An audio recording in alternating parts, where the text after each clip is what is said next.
Hey everyone, this is Sab and we are live in Dubai. On this episode, we have very special guests. We're gonna talk about music entertainment and we're gonna talk about disruptions. So when you're talking about disruption, we're gonna talking about the founder of disruptions and connecting East and West. So let's say together, welcome to our special guest, the founders of 88rising and Triller. Welcome Jason to Dubai. Yo, what's good, man? How you doing? I think it's very, very special day to have you with us today because it's been like a while to get this opportunity, and especially like we are inspired by your new, we call it disruption system. So can you please tell us, like, introduce yourself to our audience? Yeah, what's good, man? What's up, Dubai? This is Jaeson Ma. It's my first time in the city. It's beautiful. This is the future. This is like some crazy Babylon 5 Star Wars bar scene out here. And like everyone's from another country, another nationality, and it's all right here, and it's futuristic. It's really, really amazing here. I'm really inspired. Thankful to be here. I think this is exactly what you was actually dreaming, you know, when you starting your foundation and entertainment, to make an actually cultures connecting peoples and not like medias or like they are defining this. So tell us more about the foundation, how you're starting like your own things. Take us back to school, you know, time. How Sure. actually you find yourself in this space? In the media entertainment space? Yes. Well, you know, I've shared the story in interviews and speeches before, but when I was 7, my dad asked me what I want to be when I grow up. So I took out a white piece of paper, some crayons, and I drew 3 pictures of myself. And one was me in a business suit with a tie and a suitcase. Second picture was me with a French Pierre cap and a paintbrush and a paint palette. And the third was me behind a pulpit with a crucifix behind me preaching. Yes. And my dad was like, "What's this?" And I was like, "Dad, Monday through Friday, I want to be a businessman like you." I said, "Saturday, I'm going to be an artist. But Sunday, I'm going to be a preacher." And he was like, "What?" And he was like, "You smart aleck." And I was 7 years old, but, you know, 30 years later, I was able to experience each of those passions and each of those callings in different periods of my life. So that's kind of where it all started as a 7-year-old with some crayons and a piece of paper and a vision. But I always say, you know, a vision isn't a reality unless you put, you know, action to it. And so I was able at a young age to just start hustling.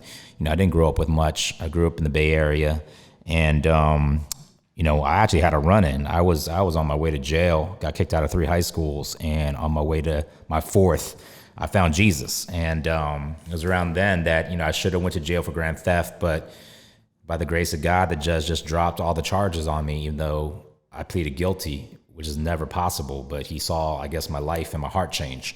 And so I didn't take that for granted. And I was like, you know, I want to do something good with my life. I want to give back to young people. I want to give young people, you know, a second chance like I was given.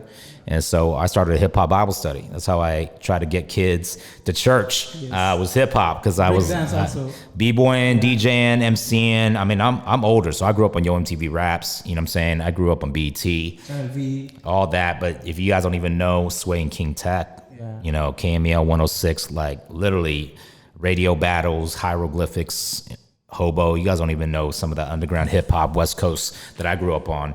But yeah, man, so I started this Bible study, and I was like, yo, you guys come to this church that's empty on Tuesday nights, come to study the Bible for an hour, and afterwards the auditorium's yours. And so they would just b-boy and DJ to the late night.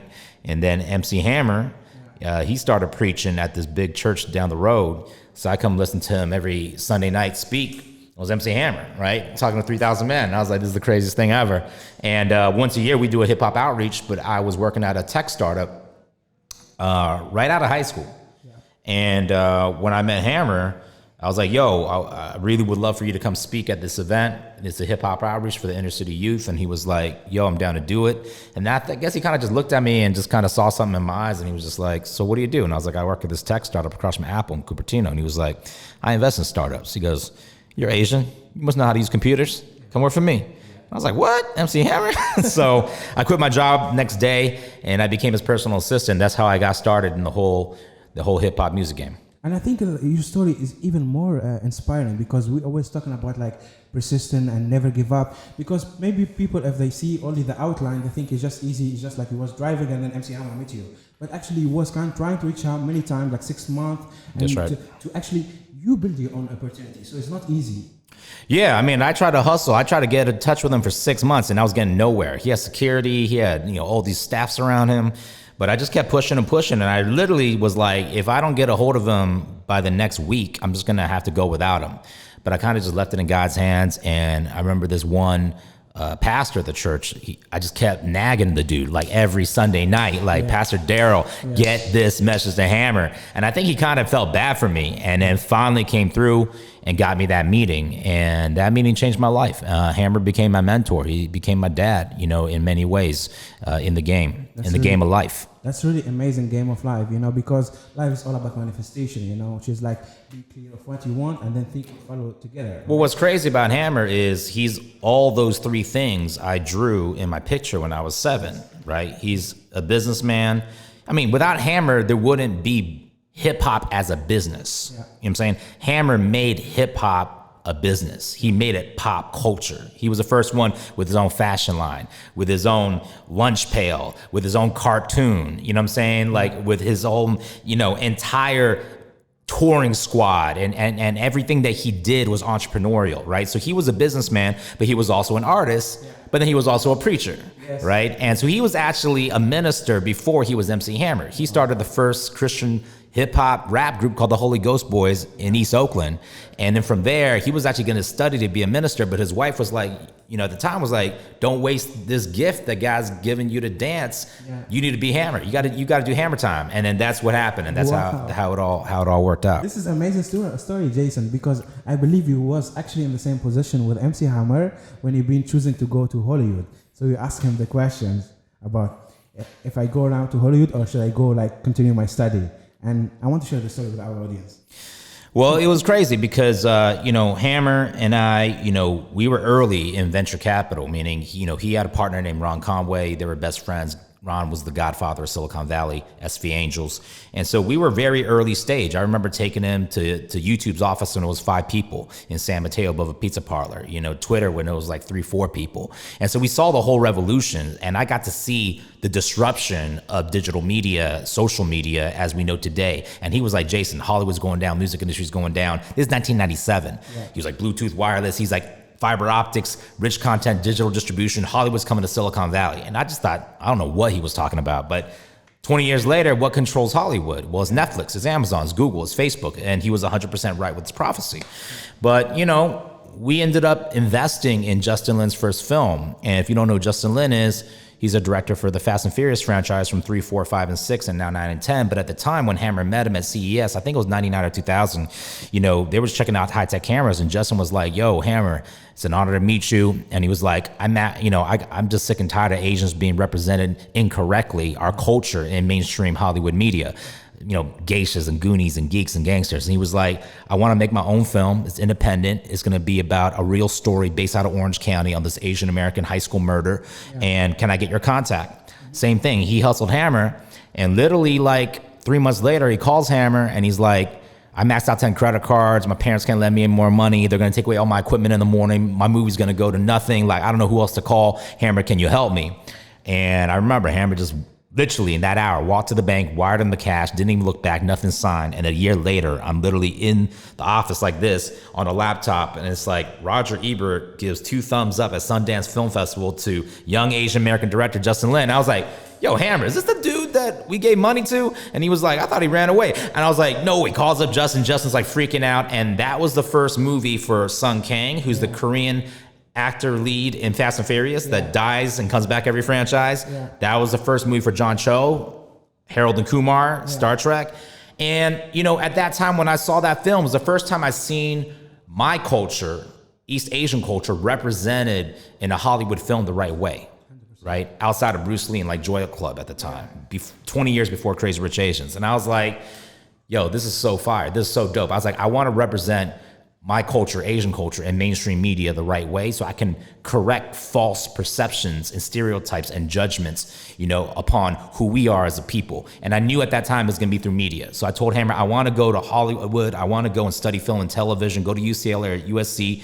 And he's like, go for it. And then I told my Chinese pastor, I feel like God's calling me to Hollywood. He says, that's not God, that's Satan talking to you. And so I was like, what? He's like, nah, you got to go do third world missions and go to third world countries and do God's work and serve the poor. And I'm like, nah, you're tripping. And so I remember I was 4 a.m., in Fremont in the studio, me and Hammer that night. And I said, Hammer, I don't know what I should do. You know, I got Hollywood in one hand. I got literally third world missions in the other. And he was like, Jason, look, if you go to Hollywood right now, the spiritual state you're in, those demons will eat you up. You won't come out alive. If I were you, build your character, do God's work, you know, serve the poor. And if God sends you back to Hollywood, we'll still be there. Don't worry about it. So I was like, you know what? That sounds like wisdom to me. So I ended up, you know, doing mission work in 5 years in 40 countries and went around the world and, you know, got to do God's work. And it was amazing. You know, literally slept in bushes and helped the poor and built schools and started churches on universities. But, you know, when I came back around 2006 at the end of my missionary, you know, service, you know, I remember I was in southern China and I'm seeing kids with smartphones, Palm Trios, Blackberries at the time. And then kids were out partying at the clubs. And I was like, yo, I can't reach them fast enough. You know what I'm saying? Building physical churches, right? And I was just like, I got to go where they're at, which is mobile, which is digital, which is media. And that's when I transitioned.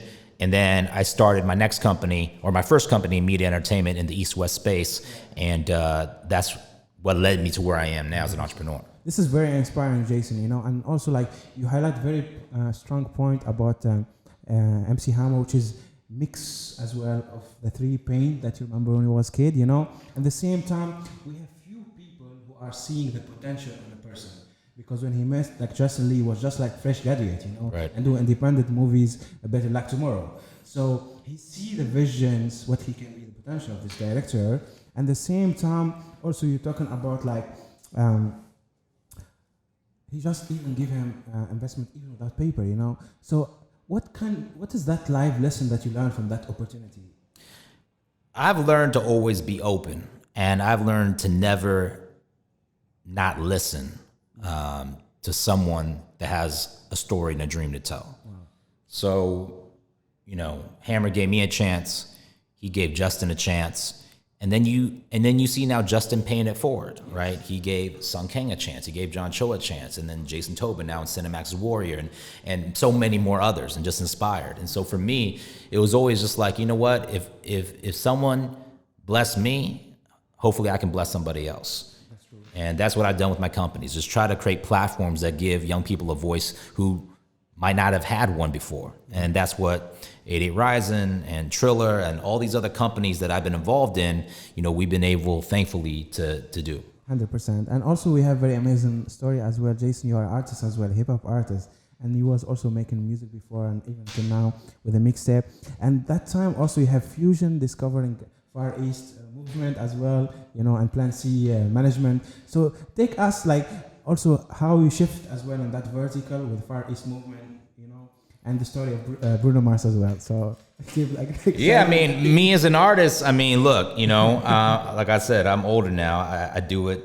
I still, you know, spit bars, you know, when I feel like it. But at that time, you know, I was coming out of ministry, and then I invested in this company, PCA, which is still one of the top Asian American marketing entertainment agencies in the West Coast. Yeah.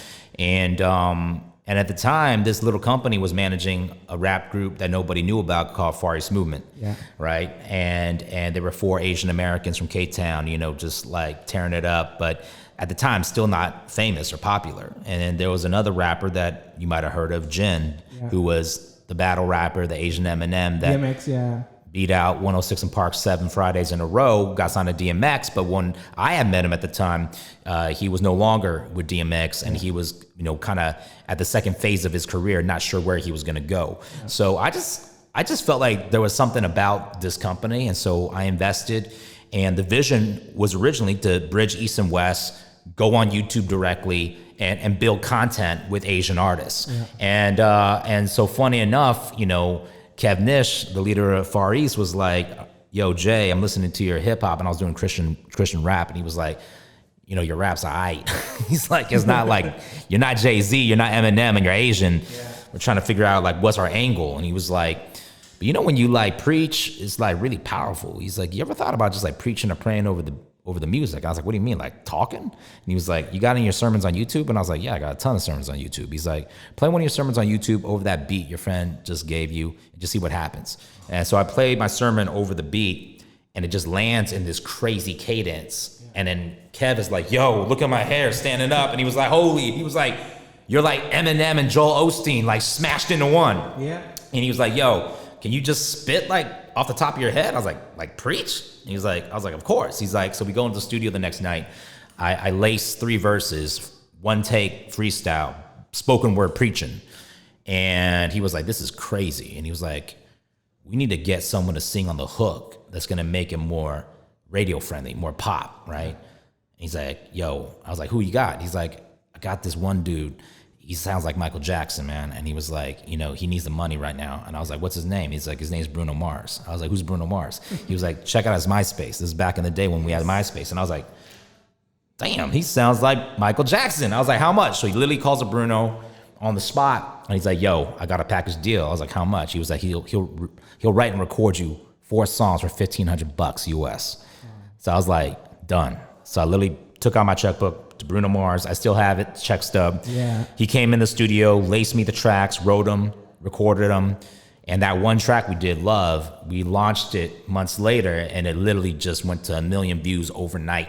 You know, hit the Christian, music charts on Amazon at the time. And I was like, what's going on? And of course, 6 months later, around then, Far East recorded like a G6 one night. Yes. And in the Cataracts basement, put it on YouTube, got millions of views overnight. Next thing you know, get a phone call from Interscope, Cherry Tree, Jimmy Iovine, and 15 million records later, goes #1, first Asian American hip hop crew ever to hit #1 the Billboard, never been heard or seen before. We sent Jin on a one-way ticket to Hong Kong with a Cantonese rap album called ABC. Didn't know what was gonna happen. He blows up, he becomes the biggest rapper in China today, MC Jin. And then of course Bruno, we know where that went. He goes out the stratosphere, gets signed to Atlantic, and he goes #1. He's half Filipino and Asian.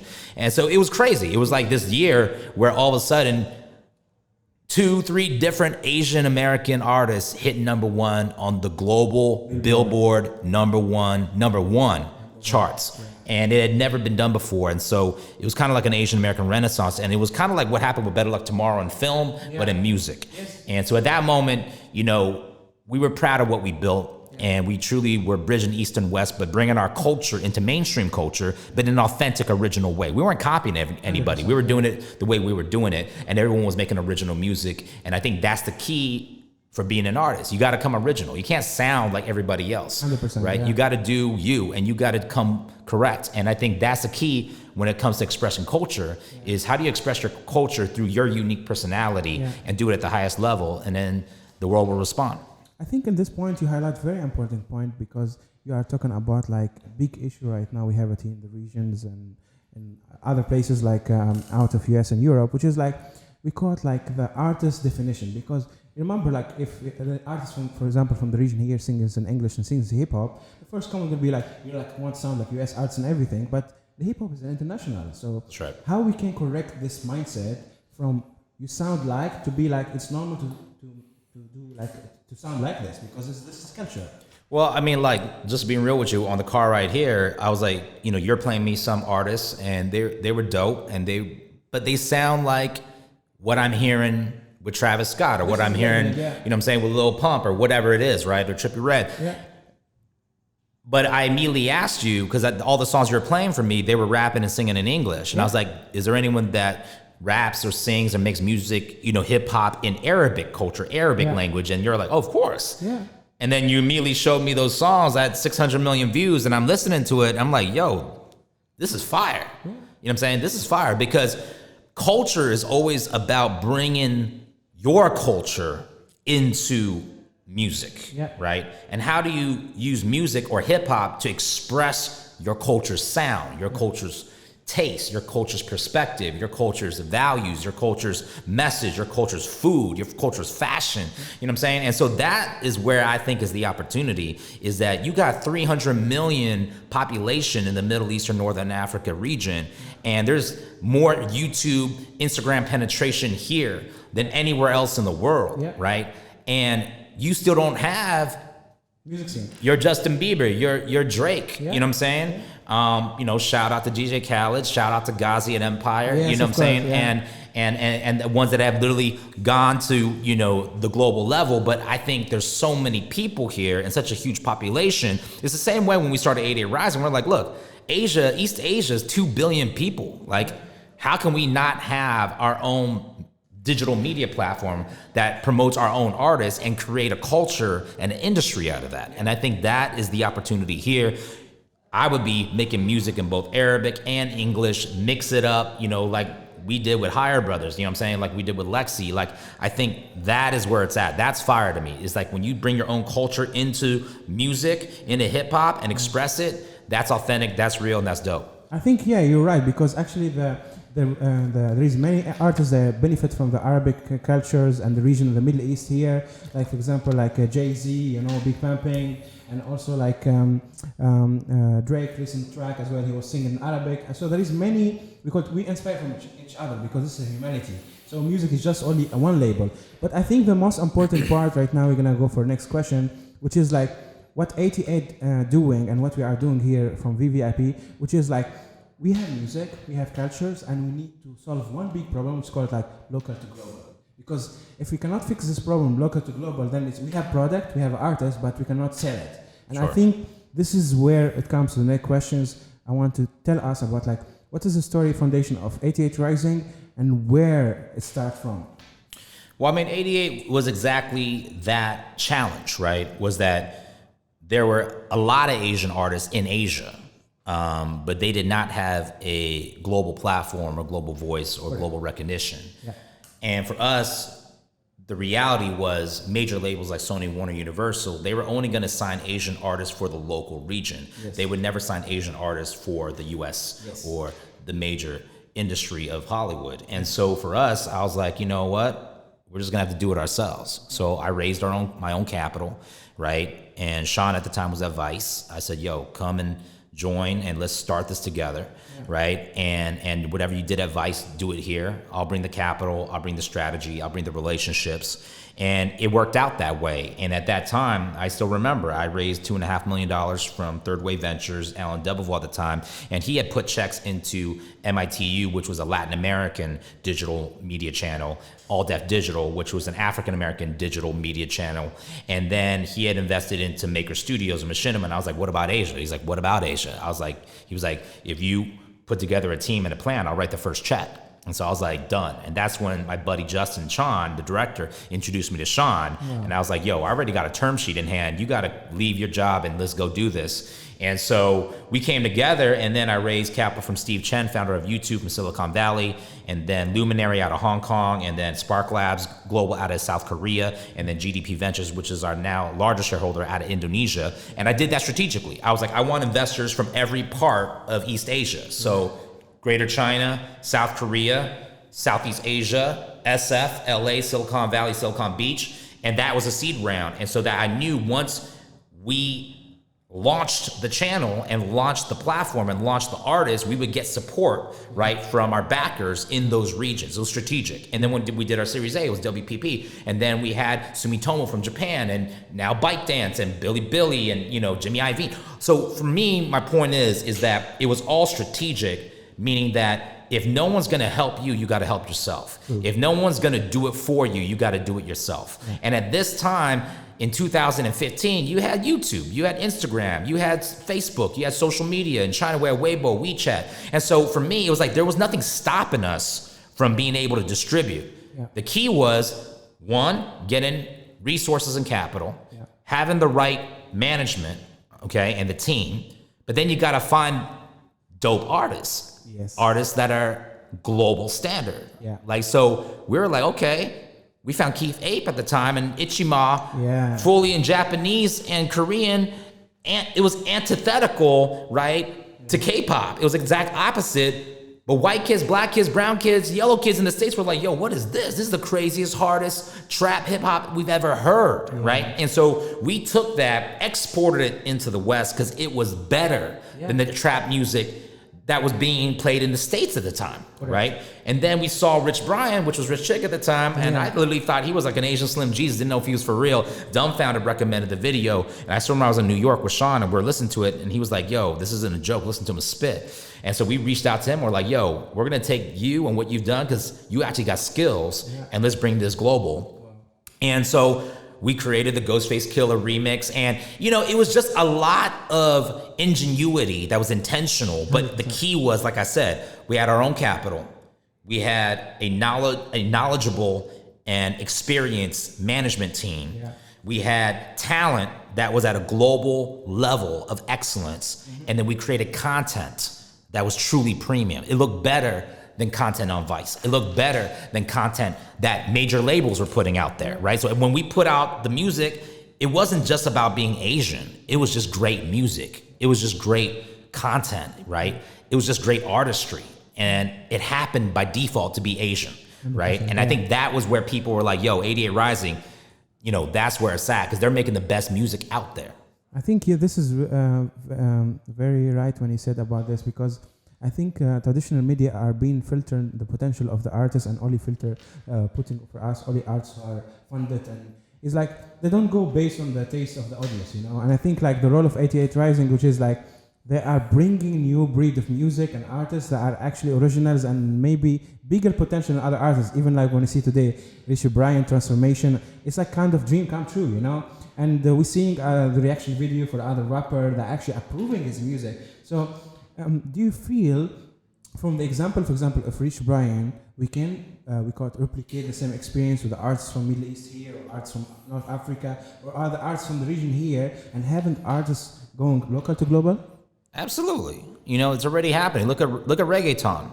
Look what's going on with Daddy Yankee and J Balvin, and look at Ozuna. Like, they're taking over the globe with the music. Rabbit, You know what I'm saying? Look at Afro beats. You know what I'm saying? Most of Drake's inspiration today is coming from African hip hop, from Afro beats, and the vibe and the music and the whole thing. And so again, you got to bring your culture authentically through, whether it's hip hop, whether it's R&B, whether it's EDM, whether it's country, whether it's jazz. It doesn't matter what the genre of the music expression is. It's, are you authentically bringing your culture to that expression and communicating that at the highest level, right? And are you being the best version of your culture to the world through your music? And I think that's the key. Absolutely. Yeah, and also I want to highlight another point, which is helping other like startup and founders who are watching our show, which is the breaking point about that first seed round. Because I remember like when he was pitching the investor and trying to explain to them what is your vision, there is no like a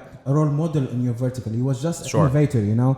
So when he trying to tell them first time, he was mentioning about Vice, and I want to bring that story for sharing with our audience here. Well, I mean, at the time there was no comparable for an Asian youth culture focused digital media channel and platform.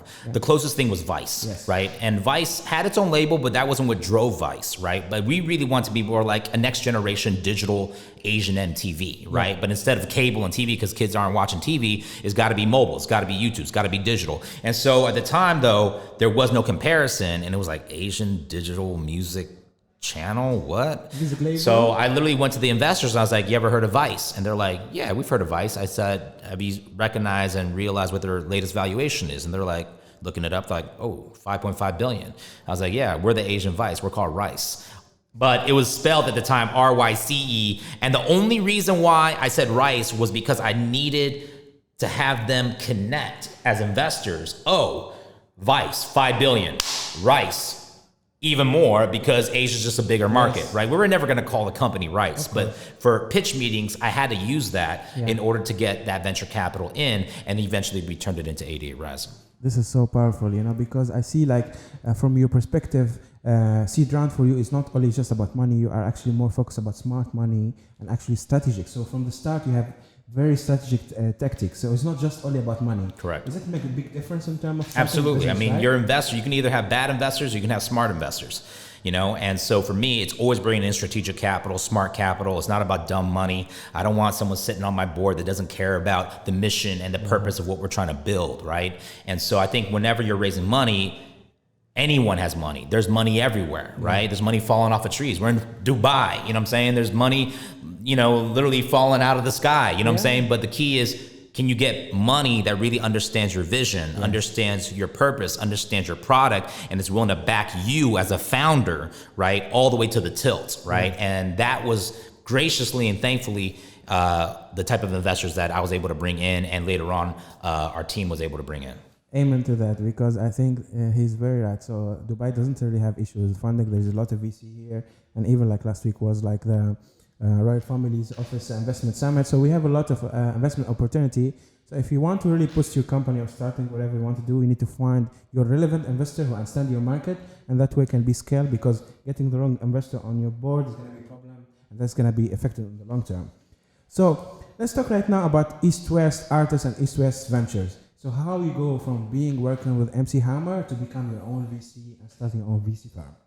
So East-West Ventures originally was a talent management and really boutique advisory for media and entertainment between Asia and Hollywood. And so I originally started with Cher Wayne, the founder of HTC, my best buddy Phil Chen, who was running all of HTC Silicon Valley Investments. And at the time, HTC was 100 million handsets worldwide. They started their first Android phone. And she was like, Cher Wayne was like, Jason, we can't do technologically more with the smartphone, but what we need is premium content, original content. That's what's going to keep our clients on. And at the time, I saw China beginning to open up and explode with their consumer entertainment market. And so I was seeing China in 5 years become the biggest entertainment consumer market in the world. And so I was like, I know Hollywood's just gonna go wherever the numbers are and wherever the money is. So I was like, you know what? China's about to pour in hundreds of millions and billions into Hollywood. And I have relationships in Hollywood. I have relationships in China and Asia. If we can catch that arbitrage, right, then we can actually build a business, but we focus it on our access to talent, on our access to stories and IP that no one else has access to. So we did over $1 billion in transactions over the last 10 years, and we started representing the biggest talent from Asia to Hollywood. I was able, thankfully, to bring Will and Jaden to Taiwan and Korea, Ashton Kutcher to China, and Michelle Rodriguez and all these others. And it was really interesting. At that time, China was the rave, and it did become the biggest movie entertainment market in the world today, the biggest box office in the world today. China eclipses Hollywood in the U.S. now, right? And so at that time, we started doing those deals, and it was around that time I was seeing, oh wow, I represent this talent, and he has 100 million social following. I'm like, why isn't there a platform to support? And that was where 88rising hit. And then from 88rising, after I fully vested, I then started Stampede Ventures with Greg Silverman, the former president of Warner Brothers, and I saw the value of premium content, and Gideon Yu, the former CFO for Facebook and YouTube. And I was like, premium's where it's at. It's no longer about the studios, it's about Netflix, Amazon, Facebook, right? They're the ones spending billions on content. And there's only a few people that can make it at that level, like Greg Silverman, who optioned Harry Potter for $25,000 when 100 publishers passed on it, turned Hangover into what it is when no one wanted to do the role, and found a new actor named Bradley Cooper, who turned Lego into a movie when everyone thought he was stupid, turned Batman 5 after Clooney when it was a disaster, and gave a little director named Christopher Nolan a chance to create Dark Knight. And he was like, Jason, I want to leave Warner. I want to go build my own platform. We want to own the IP 360. Let's go buy Mattel toys and then make the Barbie and Hot Wheel movie. And then we started Stampede Ventures. So I raised capital, invested into that with Gideon. And we've now 50 movies and TV projects in just the first 24 months of existence. We're the hottest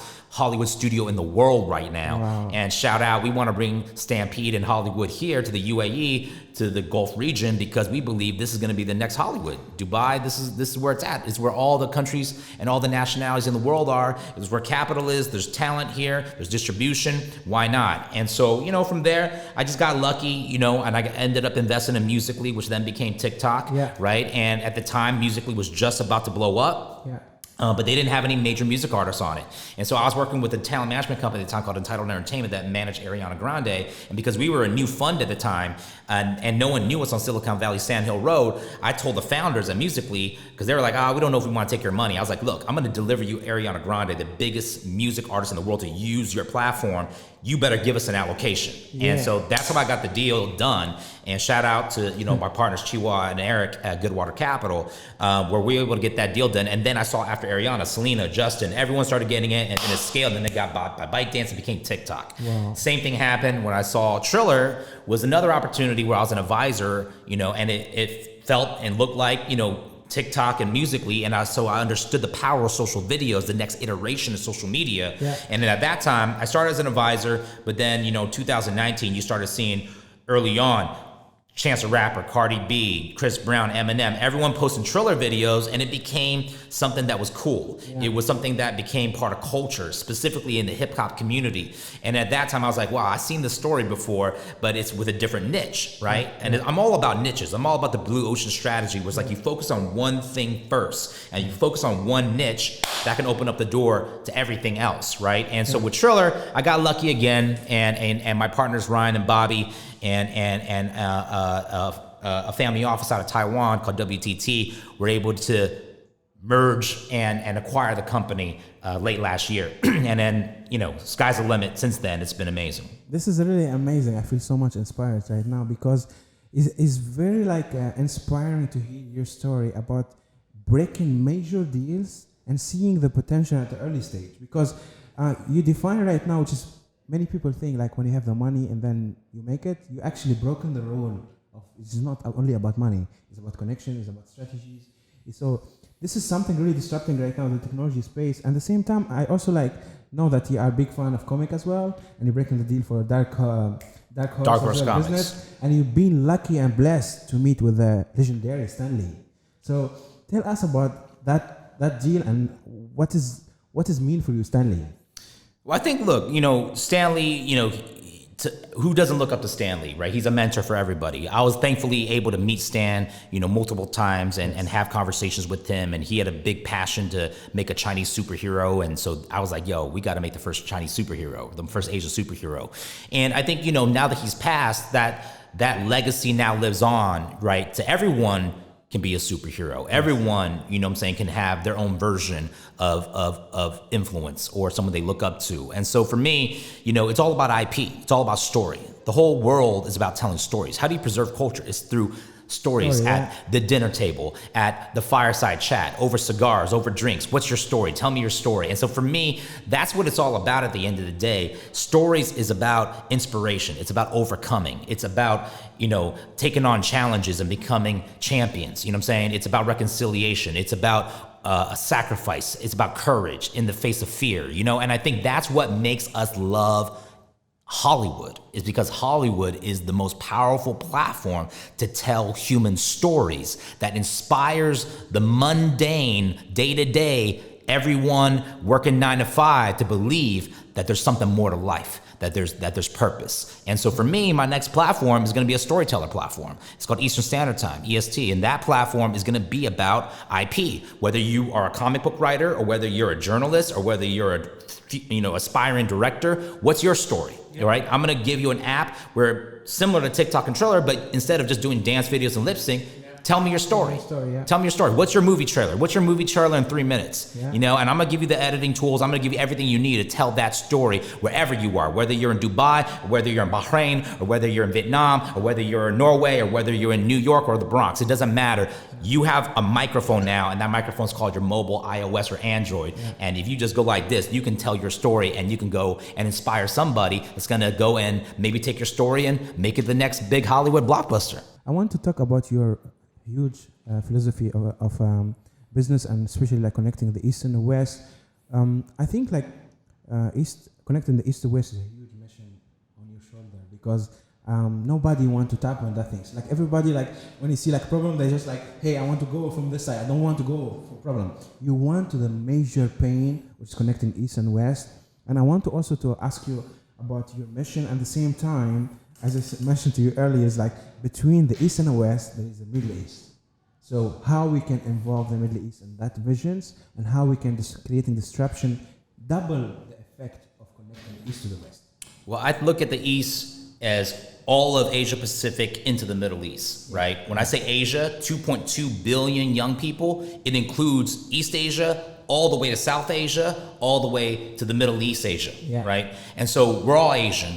And 60% of the world's youth population is in Asia, okay? And that means whether you're from Tunisia, or whether you're from Iran, or whether you're from Dubai, or whether you're from Hong Kong, or whether you're from India, or whether you're from Indonesia, or you're from Mongolia, or you're from Kazakhstan, this is Asia. We are the future. And so the future of the world is moving east, okay? And so as we know in 2020, post-pandemic, we're literally seeing the West fall apart. It's like the Roman Empire falling before our eyes. You know what I'm saying? True, yeah. Like right now in the West, COVID's going up everywhere, right? You go to Asia right now, they're living life like it's completely normal, right? They got it down, you know what I'm saying? And so, and look, nothing against, someone will say, well, we're blaming on China, it's the Chinese virus, the Wuhan virus, whatever, it doesn't matter. Whatever happened, but how's your response, right? And how are you responding to the challenge and the crisis? Crisis creates creativity. Challenges create champions. And I think right now what's happening is that the new leadership of the world is the rest of the world. And that's where content, technology, business, politics, all of this future is moving east. And so I think what's happening with everything that you've been inspired with 88 Rising, trying to do the 88 Rising out here, trying to do the Triller out here, you know what I'm saying? Like for me, that inspires me, right? Because I'm saying, wow, that I was able to be a part of a platform that inspired a young entrepreneur from Dubai, from Tunisia to go, yo, what you guys did out there in East Asia, we want to do it out here in West Asia. And I think absolutely, you got 100% of my support, and I absolutely believe in what you guys are doing, and I absolutely believe that the Middle East is absolutely central to the future leadership and conversation of the world. Thank you so much, Jason. Your words really mean a lot because we are on this mission and we're not going to stop till we make it happen. Because right now, before I was talking about like traditional media they're speaking about, but right now we have, we call it like data is new things. Because yes, maybe they're talking about Asia, about China, about Middle East or everything, but numbers speak. Because right now Hollywood's the biggest ticket sellers in Asia, in Middle East cinemas, in China cinema. And that things like become like, what? How come like a movie made and shoot in US and then the biggest seller is overseas? So we should look to that numbers and see the opportunities, even in terms of like concert and live show and everything. The most biggest seller right now, it is Asia and Middle East. So I think we need to see it not from the media perspective, but we see it from data perspective and new medias.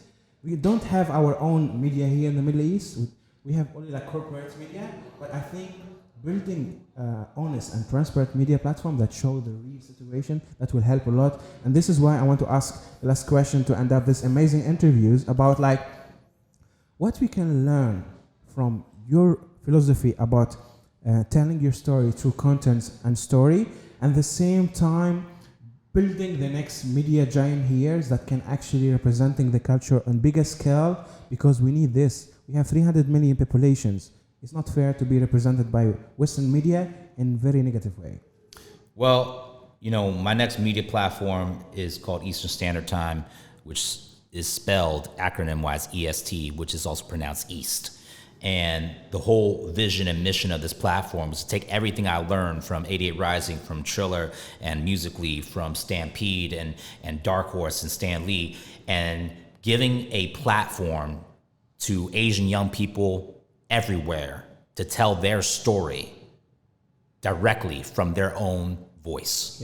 And it doesn't exist right now. In the West controls the Eastern narrative, Fox, CNN, Washington Post, New York Times, BBC, right? And there isn't a digital media brand or platform that represents Asian culture to the rest of the world on a global level. And so for me, is giving that microphone to the biggest population of the future, which is Asian youth. And that's called East. And that to me is East Asia as much as it is Middle East Asia, right? And so like you said, the data's there. It doesn't lie. Biggest population is China, India, and now Central Asia, Middle East, Northern Africa, right? The future is Asia and Africa. The future is Asia, Africa, and the Middle East. And this is where it's all going. It's the biggest consumer market. So if you're truly smart, and that's why Fast and Furious shot in Dubai. Why? Because it's the biggest franchise in human history, in Hollywood history, Mission Impossible, because they recognize our whole crew has to be international. That's why Fast and Furious is so popular, because it has someone from every nationality in every continent, in every region represented, from Vin Diesel to Michelle Rodriguez to Sung Kang, to The Rock, who's Samoan, all these different nationalities becoming one. And that's what I see in Dubai. is that you have the whole world here as one. 95% of the population here isn't from here, right? Yeah. They're from other countries and other nations, but they are here, and they're all here with excitement, and they're all here with the dream that we can do something that's never been done before, right? And that to me is scary and at the same time exciting, right? And so I look at this place as really like the new Tower of Babel. You know what I'm saying? Yeah. But hopefully it's not humans trying to become God like themselves, but it's humans working together who work under God to go and bring the world together 100%. As one for peace, love, and unity. So that's it. And one love. That's really amazing, Jason, because here we have something we call it like the butterfly effect, because we have 135 nationalities living in one place. So imagine like one artist or like one project exposed to 125 nationality and spread it to their own family and friends and everything. You actually have the globe in one place. And the second thing is like we have one of the biggest airline around the world. So literally you don't need to look if there is flight today or not. You can fly to anywhere, to the planet, without thinking if there is flight today or not. That's right. And the third part, which is the most important right now, we are getting the biggest brand to the Middle East from WWE. Now we have UFC fighting here. So I think like this is where I want to ask you, because right now Triller as well planning to do the Mike Tyson fight, that's a huge esport game right now. So how we can bring this kind of experience like the 88rising festivals to here and Triller festival, how we can bring this experience to the region here as an entrepreneur? You got to make it happen, right? Okay. So that's what it's all about. It's about cross-cultural. It's about partnerships. It's about understanding. It's about seeing eye to eye, and it's about welcoming to learn from others. And so for me, all I want to do here is what can I bring that adds value to Dubai, right? Whether it's music, whether it's AI, social interactive technology, whether it's, Hollywood films and original series and premium content. Yeah. Those are my experiences. But if you want that, how can I share that with you, right? And how can you share what you have with me, and how we can truly bridge East and West to the Middle East and make this the future. Dubai is the future. EST, East is the future. Yeah. And this is what we're talking about. So 100. Thank you so much, Jason, for this amazing conversations. We're going to be the first to break the story of the launching of East platforms here in Dubai. So we wish you all the best with the future ventures. And there is a lot of things going to be doing together. 100, man. Thank you.